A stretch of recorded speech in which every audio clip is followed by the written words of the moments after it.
Et puis il démasque en direct une corrompue. Il était face à la sénatrice démocrate Elizabeth Warren, bien connue aux États-Unis, qui l'attaquait, notamment bien sûr sur les injections. Et là, Kennedy Jr. la coupe.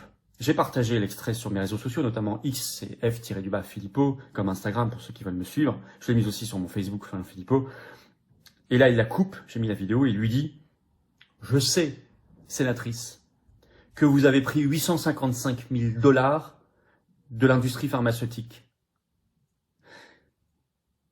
Vous la sentez, alors elle continue sa phrase, mais vous sentez après, passez l'extrait, vous verrez pour ceux qui savent bien analyser, vous sentez qu'elle est complètement déstabilisée, et 30 secondes plus tard, elle dit « Bon, on va passer à autre chose. » Mais Kennedy ajoute « Je ne vais certainement pas recommander un produit pour lequel il n'y a pas de données cliniques pour son indication. » Il parle des injections Covid.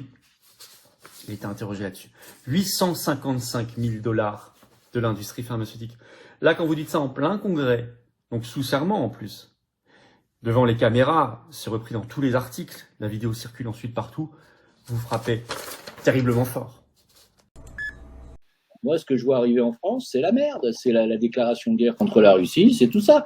Tu m'as dit la semaine dernière, vous m'avez dit tous les deux d'ailleurs, c'est pas possible, ça arrivera pas. Puis en une semaine, qu'est-ce qu'on a vu? Van der Leyen aller voir les frontières, dire qu'elle va déployer 10 000 troupes, Macron dire qu'il envoie les troupes françaises, voilà, puis vous me dites que c'est pas possible.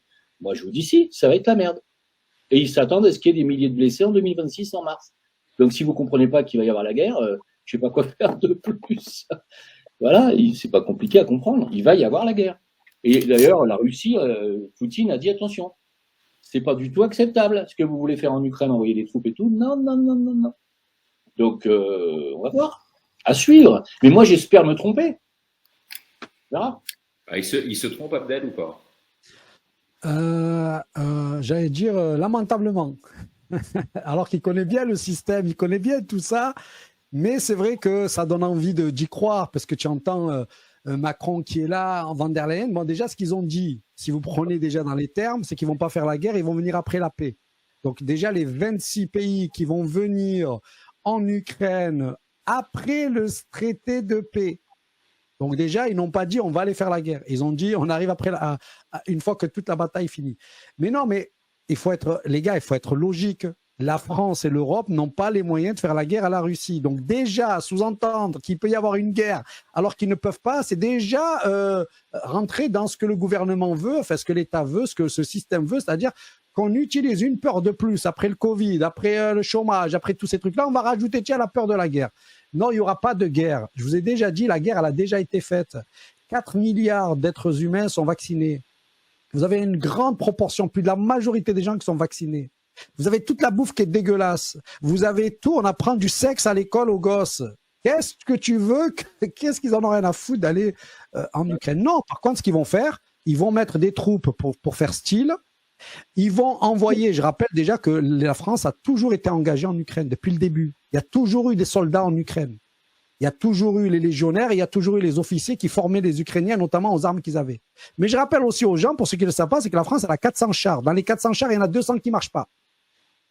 Donc si tu vas aller faire la guerre, ça peut être que livrer des missiles. Ça ne peut pas être au front. Ensuite, quel est le Français qui va aller à la guerre? Non, mais il faut être lucide 2 secondes. Est-ce que vous croyez que Macron ou son État ont la possibilité de mobiliser des Français pour aller le suivre? Mais la réponse est non. Il n'y aura pas de guerre. Ce matin, je lis l'Humanité comme tous les jours et j'apprends cette exclue sortie par le journal, à savoir que le Premier ministre François Bayrou vient de publier 3 décrets qui visent à doubler les franchises médicales, c'est-à-dire augmenter le prix des médicaments, augmenter le prix des consultations chez le médecin, augmenter le prix des transports sanitaires. Et il le fait avant même le vote de confiance qui est prévu le 8 septembre prochain. C'est-à-dire qu'on a un Premier ministre qui lance une consultation Facebook, qui explique partout qu'il va recevoir les forces politiques pour adapter son budget et qui en réalité, sans tenir compte de tout ça, sans attendre le vote de confiance, publie 3 décrets qui visent à doubler les franchises médicales dans un pays où on a déjà plus d'un tiers des Français, 37%, qui se privent de soins faute de moyens. Monsieur le Premier ministre, si vous aviez envie de nous donner une raison supplémentaire de vous renvoyer chez vous et de vous dire au revoir, il ne fallait pas vous y prendre autrement. on est en train de parler des banques, je vais vous raconter ce qui m'est arrivé, qui est incroyable. Parce que justement, bon, j'en parle un petit peu, que je subis des pressions, etc. Il y a quelques mois, je donnerai pas le nom, mais je suis à une grande banque française. Que vous connaissez, dont ça vous fait êtes 40 ans que je suis là-bas. C'était ma première banque, j'avais 15 ans, je vais à un compte là-bas, si vous voulez. D'accord. Et donc, bon, tout allait bien, j'ai jamais eu aucun découvert. D'ailleurs, j'ai jamais fait un crédit dans cette banque. Bref, j'ai ma société, j'ai mon compte personnel, celui de mes enfants, etc. Bref.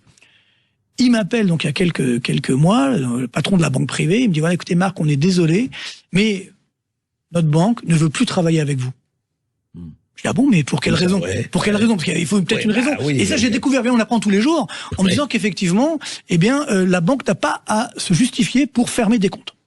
Ah oui. Voilà. Elle peut le fermer arbitrairement. Sans aucune raison. Parce que, à l'arrière, effectivement, s'il y a des trafics d'argent, s'il y a de l'argent sale, ok, ou si vous avez mal parlé au chargé de clientèle, ok, mais ce qui n'est pas du tout mon cas, parce qu'il y avait mis de l'argent qui dormait, donc ils ont préféré. Bon, alors qu'est-ce qui s'est passé? Vous êtes lancé, vous êtes allé le voir, quand même? Non, même, en fait, globalement, évidemment, heureusement qu'il y a d'autres banques en France, donc j'ai changé de banque, si vous voulez, mais ils m'ont tout fermé. Mon compte privé, mon compte de ma boîte, celui de mes enfants. Attendez, dans quel pays vit-on? Et je me suis renseigné effectivement parce que j'ai des amis qui travaillent dans cette banque, et donc ça vient de la direction générale.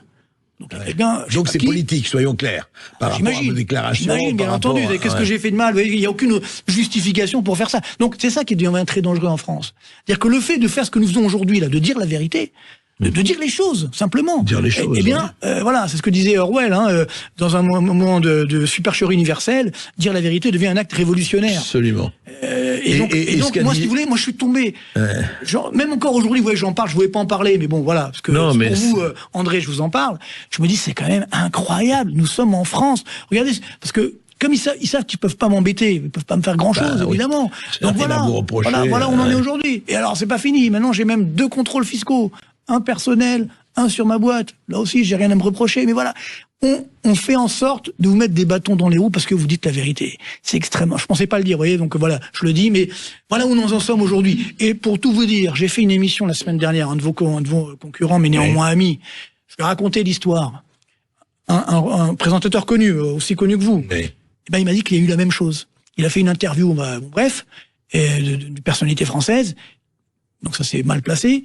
5 jours plus tard, contrôle fiscal. C'est quoi? Mais c'est-à-dire, ok. Et encore une fois, quand on voit, moi je reçois des messages tous les jours de chefs d'entreprise qui me disent, je mets la clé sous la porte, je ferme parce que j'ai eu un contrôle URSSAF qui s'est mal passé. Il avait rien fait de mal, mais il avait fait des petites des petits oublis, etc. Et on le ferme. Il a fermé sa boîte. Et il y en a plein de cas comme ça. Et puis les voyous, les trafiquants de drogue, on les laisse prospérer. L'école Pamphile Lemay à Sainte-Croix cette semaine a envoyé une infolettre aux parents avec une mention sur la consommation d'alcool pour les jeunes de 12 à 14 ans. Et non, l'angle, ce n'était pas de rappeler que l'alcool, c'est une drogue, que ça peut créer de la dépendance, que c'est mauvais pour les enfants, de rappeler aux parents l'importance de bien encadrer leurs jeunes. Non, c'était d'avoir une discussion entre un parent cool et un enfant qui voit que ses autres amis boivent de l'alcool, que finalement, c'est correct si c'est fait avec parcimonie. Une petite Smirnoff dans un party, il n'y a pas de problème, même si tu es fraîchement débarqué de l'école primaire, semblerait-il, pour l'école de Pamphile Lemay. Alors, rappel de la loi.